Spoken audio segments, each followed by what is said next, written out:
Negotiations between London and other EU states to help keep Britain in the European Union are very fragile, European Council President Donald Tusk said on Wednesday, though he said he still hoped for a deal at a EU summit next week. "I am in a process of intensive talks about my proposal for the UK settlement," said Tusk, who last week brokered a draft accord and will chair the summit in Brussels on February 18 to 19. "I am confident that this is a balanced and solid proposal and I hope to finalise it next week in the European Council. However, let me be clear, this is a very fragile political process," added Tusk, announcing he will visit the leaders of Germany, France, and the Czech Republic among others early next week to secure a broad political support for my proposal.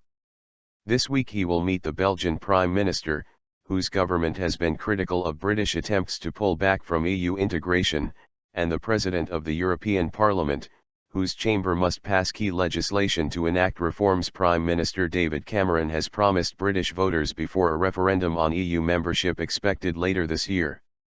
As well as meeting German Chancellor Angela Merkel and French President Francois Hollande, leaders of the two other biggest states in the EU, Tusk will visit Greek Prime Minister Alexis Tsipras, Romanian President Klaus Iohannis and Czech Prime Minister Bohuslav Sobotka, who chairs the Visegrad group of East European states that also includes Poland and Hungary.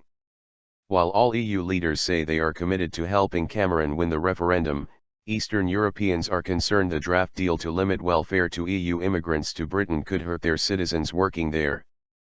France has doubts on the wording of a proposal to give London a voice in decisions on the euro, even though Britain does not use the EU common currency.